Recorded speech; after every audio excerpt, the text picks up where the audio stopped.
Hello, everybody, and welcome to another episode of Sports Card Madness brought to you by DraftKings and their app Pick Six. Sign up with code Madness6 for $50 in free credits. This is LZ. I am here with Nick. Today on the show, we have Rob Veras, aka the Card Father, owner of Burbank Sports Cards, which is in Southern California, also Burbank Card Shows. He's a friend of the show. We've had him on before. It's been a while since we've caught up with Rob. He's got a lot of news that he wants to talk about. I mean, if you follow his socials, like they're building out a new kind of state-of-the-art store. We're going to get into that. It's been a lot of drama that me and Nick have been talking about on the hobby too. We're going to pick Rob's brain around that, and we're just going to see where the conversation goes. So, yeah. Rob, welcome to the show.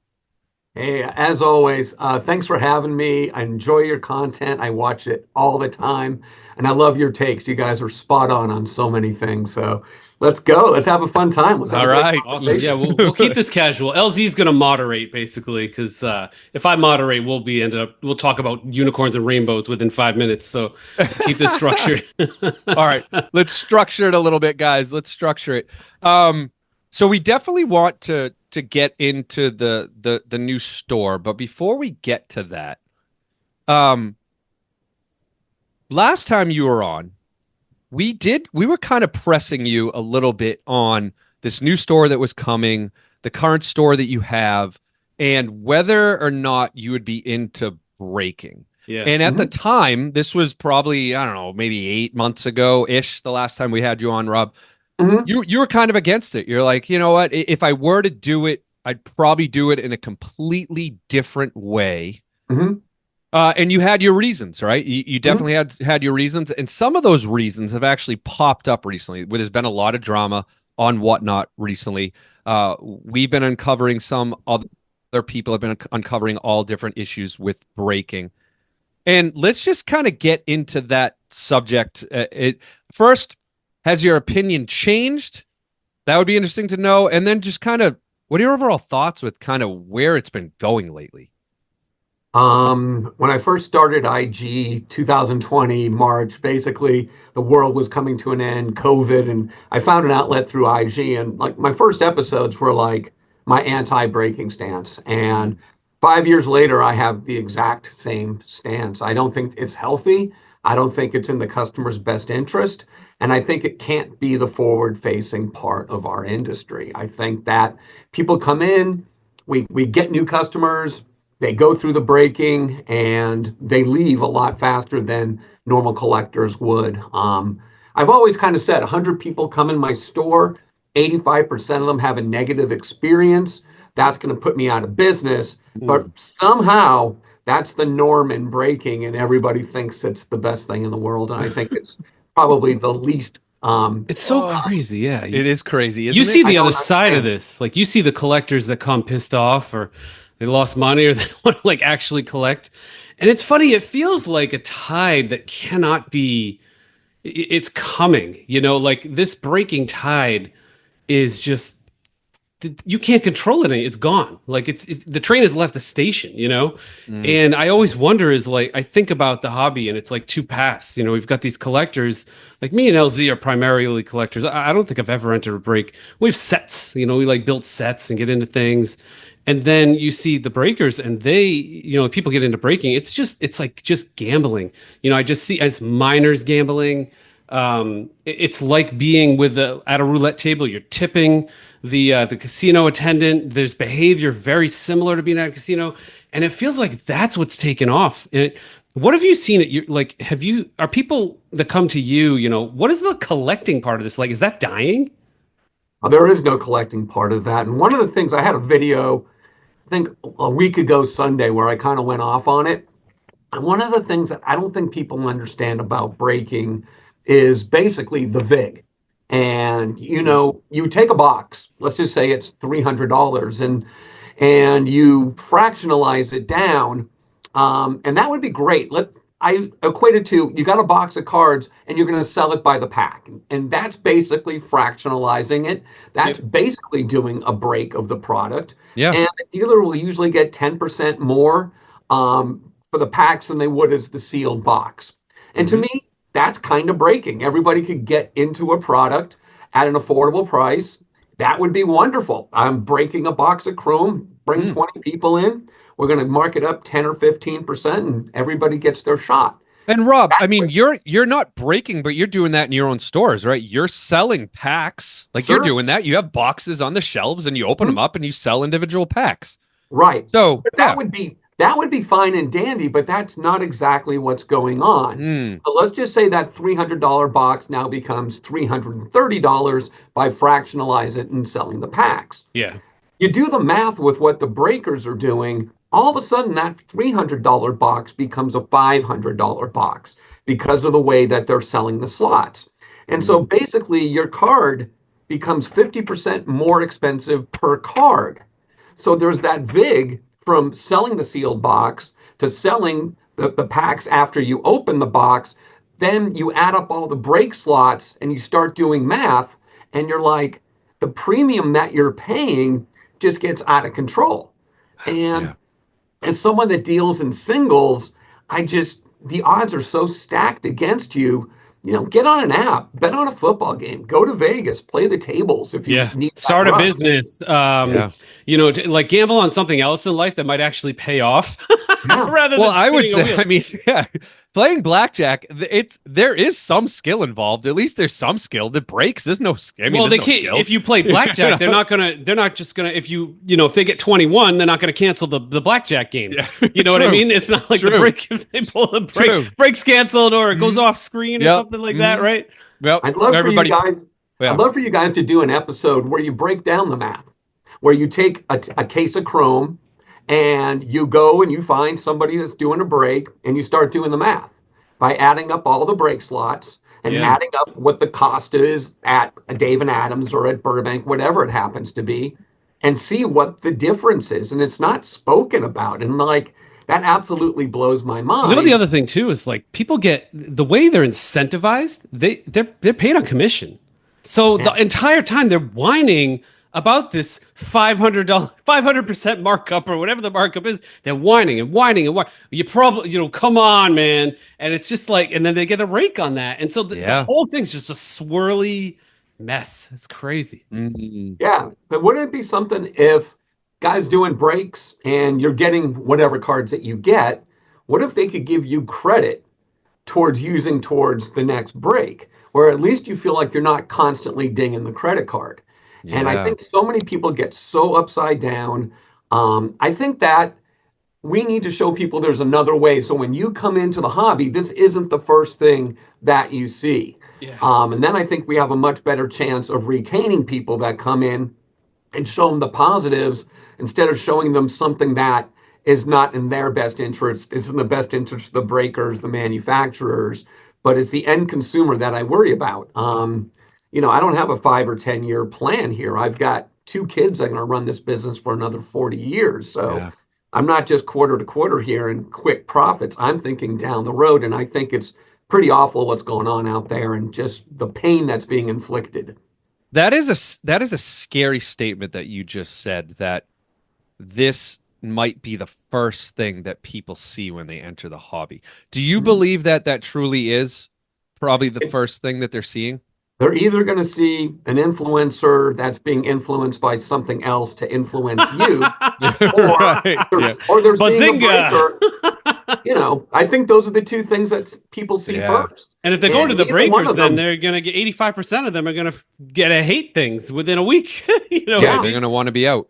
Mhm. Yeah, no, and there's so much positivity to this hobby, and we're building a shop built around the actual enjoyment of collecting and being able to go through cards and pick the ones you like. I think Yeah. if people see those kind of things first, then they might stick around a little longer and graduate to those types of things. People are coming in right now and being hit with $1,000 Prism at WNBA boxes and are being hit with these $80 break slots that have $20 worth of cards. That's the forward face. And I'm like, Yeah. this is Yeah, not how we it's- retain sucks. customers. This isn't how we 3 or 5 or 10x things for that matter. This is how we burn people pretty quick and we lose them. And we can't keep doing that. Have you had any dealings with Whatnot? I'm just curious. Like, there's been a lot of drama around Whatnot. Like, we've been focusing on breakers, but especially with how they've been handling things lately with some of this drama. Like Yeah. the way they're just yeah, we've covered it so much, Rob, but I'm Mhm. sure you've seen some of it. Like, Yeah. what are your thoughts on how Whatnot's been handling things the past like couple months? I have no thoughts. I've never Yeah. used the platform. Okay. I've never really heard consistently good things about the Mm, platform. I heard about the whole backyard breaks. I did a quick video about it. mm, And I was furious about the whole thing and where, they really didn't want to do anything about it. I'm like, what the hell? I did yeah. not understand Insane. that. Yeah. But again, Whatnot is I'm a professional retailer and we just do things differently. I'm not a quote unquote dealer. I'm not in it for the fast buck. And Yeah. it just seems like there's a lot of people that what's the easiest way to make money? And let's do that. What's the lowest hanging fruit? Let's do that. And there's so many great professional retailers out there. And you go to their stores and you don't see them on Whatnot. You don't see them doing these things that aren't in the best interest of their customers. And Hmm. that's why they've been around for decades.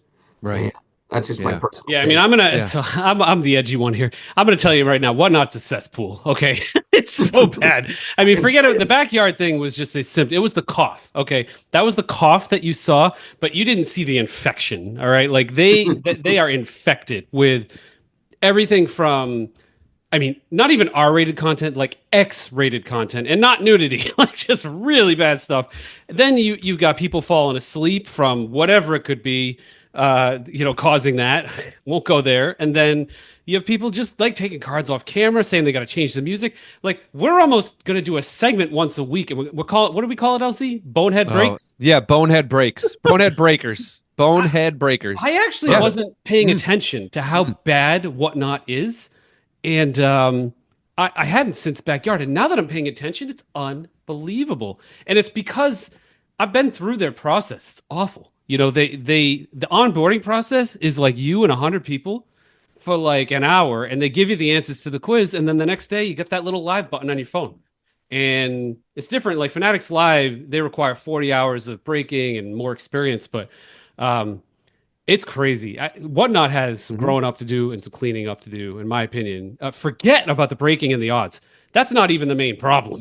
The main problem on Whatnot is the presentation and the behavior, and they just don't care. It's wild. Yeah. I think the other thing is that, some of these bigger brands within the industry that do Whatnot, it's just garbage that they're putting up there, just garbage. And they're talking up these garbage cards and they're going for stupid money. And, God bless them for making a profit. But I think that's really preying on people that aren't really in the hobby. And Mhm. that's their first taste of the hobby is buying, a $2 card for 18 bucks. And that can't be the forward facing part People of the joke about that. They say that's a Whatnot buyer. If you make a bad deal, you're like a Whatnot buyer. It's right. because if you talk to people on the cards under $10, most Whatnot sellers or breakers or whatever they're doing under $10, they're making a 50% margin. These Yeah. people aren't just like paying attention. Mm. They have no idea because they're just kind of on there like, huh? We're new to this. What's this thing? Maybe they bought a sneaker and they see a sports card break. It's very interesting as a point of entry. I think they're attracting gamblers, not necessarily hobbyists. Yeah. Maybe it's just straight gamblers. Yeah. Like you want a fix, you want a high, come over here. Throw down Yeah. $10. You might win 1,000, but you're probably only going to win $2 You off spend of your 10 10. minutes in that chat. It's just like spending Yeah. 10 minutes at the craps table, except it's text based. It's really Yeah. the same language, Mm. behavior, tipping. It's just very much the same. It's wild. Yeah. All right, let's get to you, Rob. You said it a few times. Professional retailers, and Mhm. Burbank is certainly one of those professional retailers. Mhm. And your establishment is definitely kind of leveling up, and you're taking it to the next level with this new store. Like, let's get into it. Like, we've dodged it enough. We do want to hear about this new store. You teased it last time you were on. Some cool tech you're going to be doing in this new store. Oh, right. Cool inventory. The layout sounded awesome. So just let's get an update. How are things going? And we'll take it from there. Yeah, we were held up 4 months by the city with plan check and just a Ugh. nightmare. It's a really big build out. We're basically taking a dingy old 14,300 foot Rite Aid and turning it into a state-of-the-art card shop. And it's a lot. It's a big project. We didn't think we'd have that many problems, but we're moving forward now, and we're really excited about it. Just the ideas in my head that I have for this place. The one I'm most excited about, and it's not the one that's going to pay the rent, that's for damn sure, but we're building about a 1.2 to 1.5 million card system. Not every card will be a quarter, and there'll basically be no. Every card is a Yeah. quarter? It's a quarter. 25 cents. Yes. Yes. What? Are these going to be on the floor or Yeah. like in a? This will be on the floor. Nice signage. You want to look at 23-24 basketball? There'll be 6 rows up there. Nothing but rookies, inserts, parallels, colors. Oh, Basically overstock from all the stuff that we buy and have been buying. There's going to be about 500 4-row boxes from the 70s to 2024 by year and by sport. You want to look at 78 football? Grab a box. It's a quarter a card. wow. And it's something that is going to Not 86 Fleer though. No, probably not.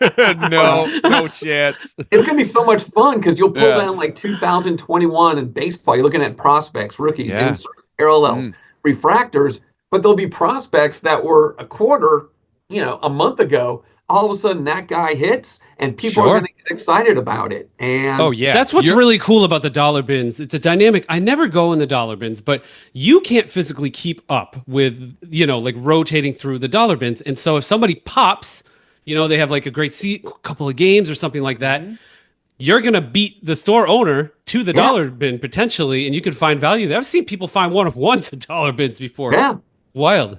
That's my hope, is that, you find those types of cards. And Right. Yeah. That's fun.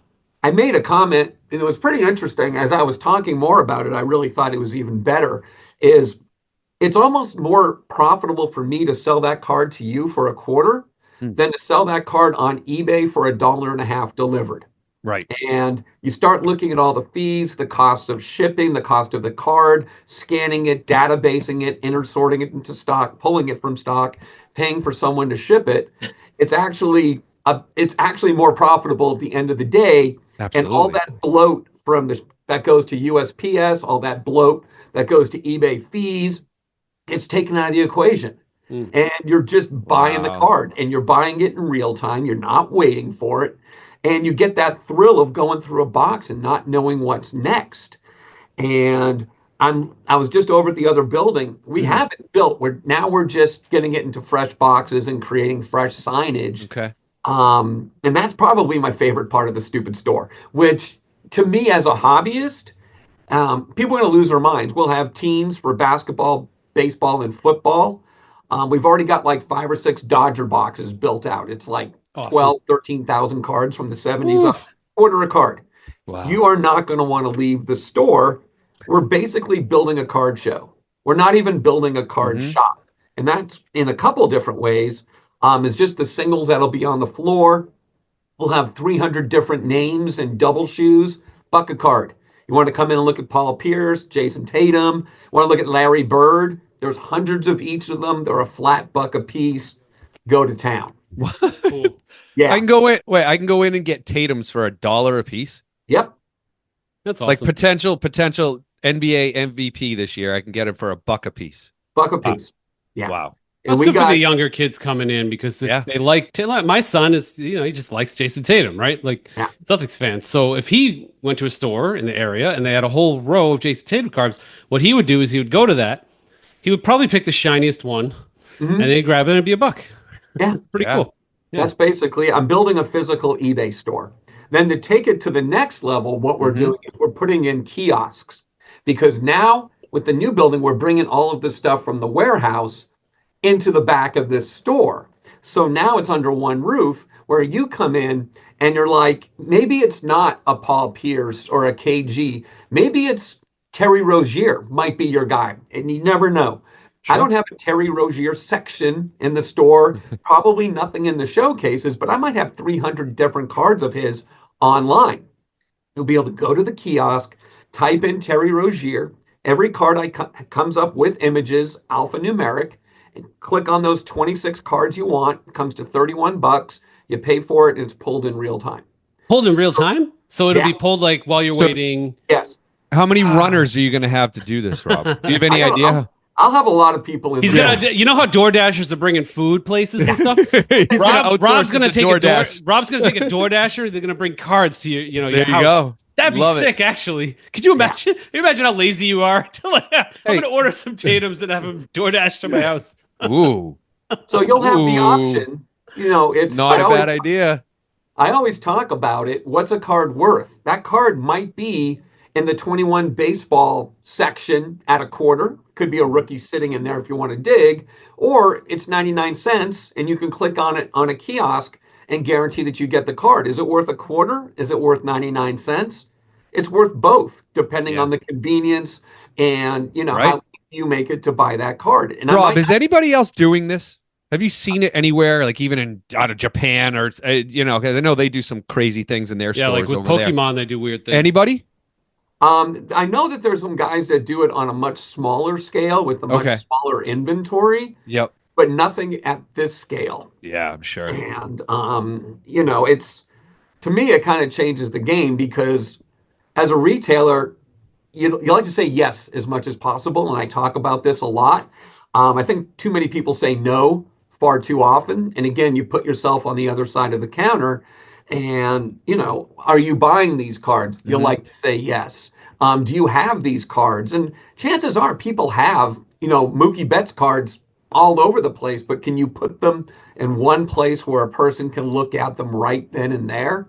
It doesn't matter that you own them if you can't put them in front of somebody or put it on a screen where that's kind of fun because like the equivalent of that now is you go into eBay and you type in Mookie Betts and you scroll, right? Yeah. And scroll. And then scroll, hit scroll. and then you can rank a few things, but how cool is it if you're like an hour, 2 hours away from you, whatever? It's like, well, instead of doing that, I'm gonna drive there.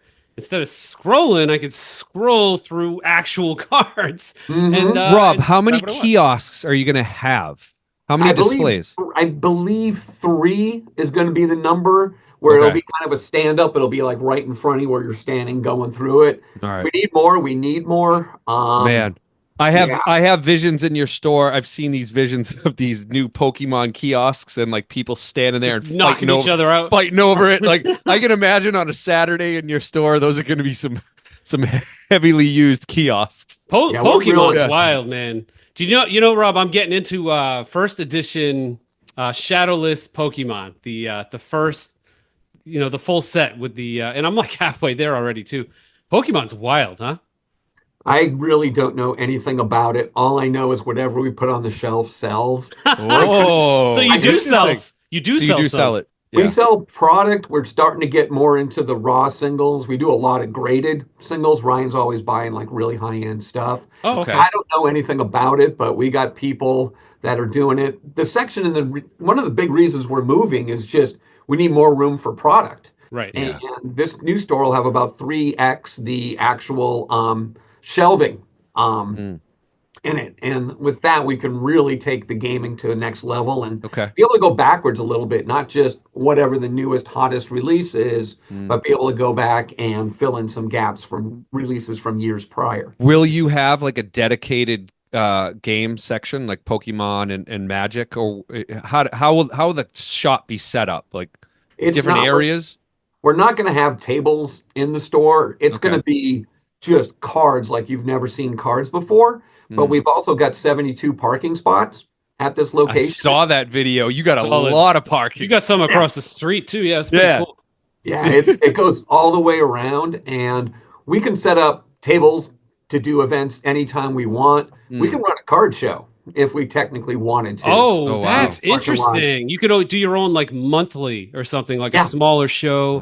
That's really smart. Now you don't. Wow, that's cool. We got a lot of rent to pay for, so we're looking at those types of events. But the big thing I wanted to mention is, running the West Coast Card Show along with my partner. I'm taking a lot of what we learned there and bringing it to the shops and how we interact with corporate.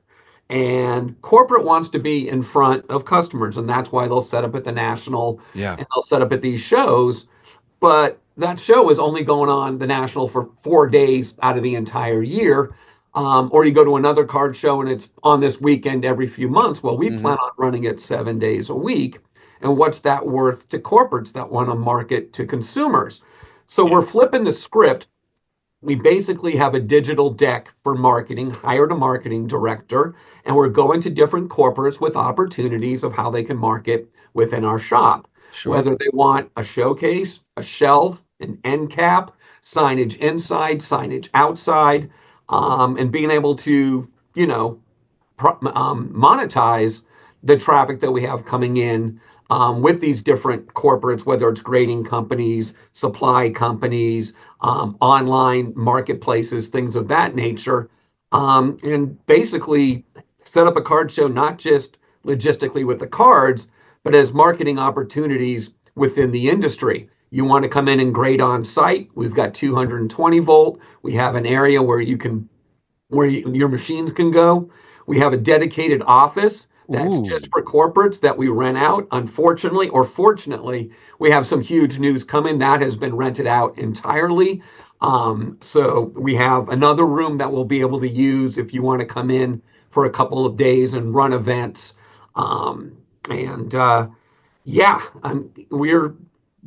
we're just building something that's entirely different and kind of hard to Yeah. I understand. mean, that's interesting. So let's go back to just the 220 volt, right? Or uh so you're saying you are open to the idea of a grading company, perhaps, coming in and literally setting up their machines, their encapsulation machines Mhm. That's in your sick. shop. Yeah. Or have you thought do you think that will be on a temporary basis, or would you have a permanent grader in your shop? I can't say yay or nay to anything right now. Okay. Could you Um, imagine how cool that is, though? It'd be like the Yeah. 1 hour. Remember the 1 hour photos in the 90s and the mhm. 80s, right? Yeah. Yeah, those little Um, huts in the middle of parking Nobody lots. knows what that is. Like, No, if we you're just like dated under ourselves big 40, time. Yeah. whatever. But Hmm. all right, back in the ancient times, everybody, we would take a picture and you wouldn't know what it looked like right away. Yeah. Hmm. And you bring it to Walmart or whatever, the local place. I think it was 2 hours, right? Yeah. And then it was 1 hour. Oh, they had Um, 1 hour. They definitely had yeah, 1 hour. and Yeah. it went to 1 hour, and then you Hmm. finally see what it looked like afterwards. That's So interesting. And that's the pretty cool. You caps. could have like Yeah. 1 hour slabbing. Yeah, we're Wow. we're talking about that. Whether it's temporary for a week, they want to come in and set things up. We have a big announcement. I can't go over it here, but Sure. maybe We're reading Come the room, on, Rob. We're reading the room. Rob. But yeah, Rob, come on. It's just I the can three tell of you're us. hiding something, man. Hey, I'll yeah. tell you. I'll tell you. Probstein dropped some He big did. news with us a He couple did. weeks ago. Rob, we're a safe zone here. We're Yeah, a safe. he We're a was safe place. mid episode. He's like, I'm dropping this. I'm like, whoa, Yeah. all right. No, I think that again, I'm looking at it as a show and not a shop. Open Okay. 350 Okay. days a year, I not dig it. 3 days here and there every few months. Yeah. And my job is to bring the traffic, and hopefully, whoever wants to partner with us in any way, shape, or form, they can convert. That's And awesome. Okay. that's what we're looking to do, and we're excited about it. Okay. And Uh, yeah, we'll be making a news release pretty soon, and we can have a conversation afterwards to dive deeper into Yeah. that. I'm gonna Off I'm air gonna conversation. I'm gonna pry a little bit here. So we did talk about Fanatics earlier. Mhm. They're obviously the biggest brand probably in the space. One of Mhm. probably they probably are the biggest. What are you going to be doing with them? What can you talk about? Like, um, Yeah, what do I you can talk more. how are you working with them now compared to how you will be working with them in the future? Yeah, to me, they are the brand I need to partner with the Mm, most. They okay. have the most reach, and they have the ability to put my products into the sports fan that might not be in the sports card space yet. So Hmm. we're Hmm. basically taking our entire inventory, all 2.4 million unique listings, and Yeah. it's all going onto the Fanatics platform that they're building from scratch. And it's taken longer than I would have liked. So we'll have that Hmm. entire inventory over Fanatics Collect, which will kind of anchor with that inventory. You're going to be able to see the inventory on Fanatics proper. So when you're buying jerseys and caps and you get, different things that might come up where you might want this Mookie Betts card to go with this Mookie Betts jersey. We'll be Ooh. there with our branding for every single card you see. And then we'll be going to the team stores, which is the most exciting thing to me, is when Yeah. you go to TorontoBlueJays.com and you'll be able to see 15,000 different Blue Jays cards available there. We actually used to work with Michael Rubin before Mhm. people knew who he was in the hobby. He had a company called GSI Yep. Yep. way back in the day, and they were basically the fulfillment company for all the different sports leagues. And we used to have our cards on Yankees.com and all these different places. And it was a tremendous part of our business. And Mm. we're hoping to be a conduit to bring people into the sports card space through having cards. To me, it's the best real estate online, is to be right in front of the actual sports fans. Sure. Um, my analogy is, if you went to Fanatics Fest Mhm. and you're in there and 3/4 of that building is built around sports, whereas the last quarter of it was the card show way in the back. Mhm. I want to speak to that 3/4 of the building that haven't really become card collectors yet, but we can actually turn them into card collectors instead of just preaching to the choir. So our inventory is coming off eBay slowly, and it's getting worked onto this new platform, and we're Mm. super excited to partner with them. So Rob, we're used to this. The last time you were on, you announced this. This was the Yeah, announcement that you had. So we're used to announcements when we have you on, right? well, The last time you were here, you talked about moving to Fanatics. So to your point, what has been the holdup? Why has it been taking so long? we move really quick here. They Yeah. ask us to do something, it's done the next day. Yeah. I ask them to do something, it's done in 2 months. And, I've learned it with technology and the companies in this industry, just Mm, nothing gets done quickly. And to me, what might seem simple to someone else is we have 8 engineers working on it full time. And I'm like, sure. it's Sure.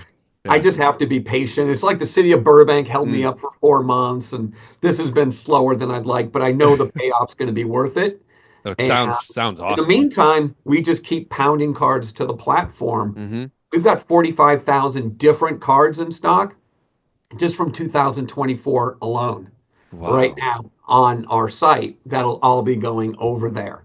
And Wow. every single day we're loading non-sports, MMA, every single brand, we're intaking all these cards and they're getting database, they're getting image. So Mm. we're even more so ready for the kiosks in our store as well as the mass market sites we can't wait to hit. The kiosks that are going to be in your store, are they running like on a Fanatics platform? Or is It'll, that, yeah, how does that yeah, work? it'll all be integrated basically, Gotcha. incrementing and Mm, decrementing and mm. such. And again, we plan on getting so many new users in our door. We actually just put a huge Shohei Ohtani mural on the outside of the That was building. so sick, by the That way. was sick. That That was was a cool so video. sick. If the Yeah. audience on audio or video hasn't seen that yet, go check out. What's your Instagram? It's Burbank cards. Burbank Burbank Cards. cards. Go on Mhm. there and just scroll through a little Probably, bit. yeah, a couple weeks back. It's Yeah. amazing. It's Hmm. so cool. Hmm. Yeah, it's about Yeah. 30 feet tall, and it's the only one that I know of that's actually built around 50/50. And, the highest traffic eatery in the city is literally across the street. So we plan on Nice. really bringing in a lot of bodies to the hobby that might not have gone before, and kind of becoming someplace where people want to take a picture with this thing. And so many companies do Oh, that. right. It just drives people from Oh everywhere yeah, the that Instagram we're Yeah, just photos. Rob is amazed. going to have, I predict there's going to be a Cardfather sandwich at that shop and a Cardfather drink to get those people to be aware of the card Yeah, shop next door. Yeah. that's And good. it's exciting. It's an opportunity to have a blank slate. You don't really get too many chances to start over, basically, and have that blank slate and be able to go in and just go wild and not be thinking about how you used to do things, but not get Mm, caught up in that, and just fresh thoughts. And it doesn't have to be done this way because it's always been done that way. Doesn't sure. mean it's the right way to do it. Not in 2025 anyway. Yeah. So we're always trying to think forward. That's great. I mean, that to me, that's a little bit of a news. What you said earlier around you and Fanatics are working to kind of build this ecosystem. Me and Nick have brainstormed that idea. We might have even talked about it on the show, Nick. I think we probably did, around how we wanted to see Fanatics start being able to do that. So it's great to hear that they're partnering with you on Yeah, you buy the Betts jersey, and all of a sudden, a Mookie Betts card is getting offered to you. That's Mhm. awesome. Yeah, That's Dodgers break, gamble very on a cool. Dodgers game, the whole ecosystem, right? Yeah. Yeah, and then you get the Card Father sandwich. You get a $5 coupon for a Card Father Hold on, sandwich. before we get to that, LZ's got the fun question. Before we get to that, if the restaurant was like, all right, yeah, we're gonna do this, what would that sandwich be, and what would the drink be? I am like super picky, like literally 8-year-old palate for eating. Oh, So it would PB be and J yeah, with the crust cut off, turkey, turkey with yeah. American cheese. a little bit of mayo. It would be really simple. It Okay. would probably be like a chicken breast with like marinara and cheese and pepperoni. Basically, Oh, Oh, amen. you're kicked out. Amen. You're kicked on out. Italian No way. herbs and I'm getting a cheese. Reuben, No marbled way. rye, toasted. A chicken palm? Come on, Nick. A chicken palm sandwich? It's chicken palm. Get it right. Come on. Yeah. All right. What's the Yeah. drink? What's the drink, Rob? Coors Light. Coors Light. It's All always right. Coors Light. What about you, Well, LZ? What would your Yeah, drink that be? one right away. What would my drink be? Yeah. If you had a drink, I I'm gonna go non-alcoholic. I'm gonna say it's got to be some sort of like iced green tea drink. oh, for me. jeez. How very Yeah. foo-foo of you. All right. I Yeah, like that. a little I like that. foo-foo. I don't like it sweet though. It would be like just iced green tea. Oh man, A I'm little bit of going mint. full. I'm going full on like Mai Tai on fire. Light it on fire. Something really cool, like flaming Mo. That would be awesome. A Mai Tai, yeah. Yeah, a Mai Tai, that would be sweet. All Uh-huh. right. Yeah. All right, let's get to the question of the day. I just came up with this one a bit ago. It was after we were catching up before we jumped on, and I found out that Rob is actually a drummer and he's in a band, which I didn't know, which is awesome. So we were catching up. Nick does his guitar, my son's into drumming and guitar. So, all right, I'm going to ask each of you. And I'm going to let Rob go first unless he wants to defer to Nick. Phew. Okay. Have a little time, possibly. It's California focused. okay. Okay.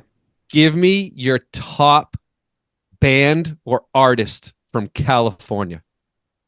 Top band or artist from California. Your favorite. I mean, you don't have to actually rank them. Like, who is your simple. favorite? It's really quite simple. It's Van Halen.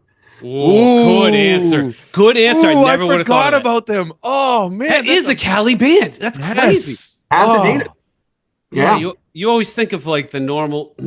All right, I'm picking one from my era. I want to say Beach Boys, but that's too easy. It's like, I mean, they're just like the OG California. Yeah. I'm going with the Chili Peppers, man. Oh, the Chili Peppers. Californication. Yeah. Mhm. Yeah, Okay. that's not a wrong. It is no wrong answer in the two of those, but it would have to be David Lee Roth era. Oh, the Yeah, best. of course. The best. We did one of these questions before on the best frontmen. I think didn't we, Nick? Didn't we We do did. all these? We did. And David Lee Roth definitely came up in that. Yeah, he's the best frontman. I usually cheat when I do these. I'm gonna cheat again. All right, I'm gonna say it has to be. Well, you think of the Beach Boys, but I'm not gonna pick the Beach Boys. I'm picking the Eagles. Oh yeah. Okay. Eagles, just solid, so solid. So good. Me and Nick and our father-in-law and my son, we went and saw them a couple of years ago in Boston. Amazing. That was But- fun. That was the first concert. Like that was our first post-COVID concert. So we were like, was. "Oh my god, we're going somewhere fun." Yeah. And, I don't care if we have to Yeah. wear a mask. And It was wa- great. It was crazy. They let it rip. They played like what 40 songs, LZ? Yeah, they just didn't stop. We just It didn't was- stop. It was like a Springsteen concert. They just didn't. They just went. No breaks. I just remember kept going. mid show, he goes, "All right, I just need a drink of water, and we're gonna come back and we're gonna play everything we know." I remember him saying that, It's and like, they whoa. did. I was Yeah. tired, and I can't imagine. Oh, Mhm. great band. Sally, my Yeah. wife Sally, the card mother, saw the Eagles at the Sphere, and Oh. it was the most mind-blowing show you can I imagine. gotta get out Did there. you go? Did you go too, Rob? No, I didn't even know she was going. She went to What? Vegas with her girlfriend to go see that's Billy not Joel cool. and Sting at Allegiant. And I'm like, okay, go ahead. That's great. Have fun. And then she calls me up and says, we're going to the Eagles tomorrow at the Sphere. We already got tickets. Come on. And I'm Talk like- about a spoiled weekend with music. Yeah. Billy Yeah. Joel, Sting, Sting. and the Eagles. Yeah. Oh, Oh, Yeah. awesome. It was good to jeez. be the card mother that weekend for sure. All right. Yeah. I'm not. I'm going to stop myself from cheating. We're going to just leave it at those. I had a All right. runner up, but we're good. Those are the good three. choices. Yeah. All right. Rob, how how can people find out more about the shop, about the shows, Mhm. follow you, get in touch with you, all that? Sure. Our Instagram is at Burbank Cards. Our website is burbankcards.com. If you run a search right there, you'll search all of our inventory within this building, all the high end, the showcases, everything. If you click on our warehouse link up top, that'll take you to our Beckett Marketplace store that we've sold 8 million cards on. All of our selections on there. We're actually on Fanatics Collect right now with a big chunk of our inventory. We Excellent. still have close to 1 million different cards up on eBay. It's just not everything we own. Mm-hmm. And then westcoastcardshow.com. We're excited about that. Did you want to talk about that for a minute? Because there's big things happening there. Yeah, definitely. Let us know. Do tell. Let's go. Yes. So we're Yeah. taking a big leap this year. We're going back to Anaheim in August, and we're moving inside the main hall. And Hall D is the biggest hall in the whole complex. And it's where the National used to be in 91, 96, and 2006. Okay. That was Wow. the hall it's in. It's 220,000 square feet. And it's just a huge leap for us. And we're looking at probably around 1,200 tables. And right now, no autograph guests. We've never had an autograph pavilion before. And it's all about the cards. Cool. And, everything we've done is driven all that traffic to our shows without people coming and waiting in lines and spending all their money on autograph guests. We've taken the opposite approach that we want people spending all that money on the floor and not waiting in lines, but spending money on the floor. Well, you could have them in autograph lines and then roll up kiosks to them, and then have the runners go get. There we go. Go get the cards. Yeah, have the kiosks on segways and they're just moving around the show the whole time. I am a Yeah. Mookie Betts kiosk. And we just announced that because usually we're mid-February, we do Ontario, California. It's a beautiful facility. In Yeah. August, we've done Anaheim the last 2 years. Now we're moving into the much bigger facility, and we actually announced our dates for 2026. We're moving it up to mid-July. I believe it's going to be July 16th through 19th that we're doing the West Coast Card Show. So we're Okay. moving between Fanatics Fest and the National, which is kind of where we wanted to go. And we'll probably be adding a third show for 2026 as well. And that show will have a drum set in the middle. Oh, yeah. Duh. It's going to be Tommy Lee style. I'm going to be just You know doing what, Rob? Yes. So you're coming to our party, and you're bringing Card Daughter. So And- I was LZ was making fun of me. I said I want to get a couple guitars, a little stage. He's, I know why you want to do that. You just want to play guitar and show off. And I think I don't know, man. Maybe we could borrow a little. We'll find a place to get a little drum set. It'd be fun. Yeah, I'm down. All right. Get a few drinks in me. Might have to do it. Rock Might have out to a do We it. little won't bit. need to pay for a band, LZ. We got a band, man. That's true. That's true. I That's appreciate what Daily that. Roth's up to. Yeah. That That's was awesome. great. All right. Well, when you get closer to the card show, the West Coast Card Show, maybe we should have you back on to talk about some of that, because Yeah. I just thought of like 20 more questions when you were kind of talking about that. But Yeah. We're already trying to at the wrap it up attention today. span limit Yeah. of a Yes. We got to podcast. get you. We got to get you out here. I know. hashtag cardcation because Yeah. to me it's the best location that a card show could be in. Disneyland's literally across the street. Wow. And That's fun. it would make for a great family trip where you get Yeah. your cards, Yeah, you for get sure. the ultimate vacation spot all in one place, and you're not going to a city for a show that maybe you really don't want to go to that city, and it's Yeah. kind of a solitary pursuit. You're going by Sure. yourself. Right. Whereas Yeah. this, you could bring the whole family. Bring the whole fam. Yeah. All right. Disneyland. Twist my arm, Rob. Twist my- Family vacation, road trip. Let's awesome. do it. I love it. Let's I do love it. it. All right. Bye, everybody. Yeah. Thanks, everyone.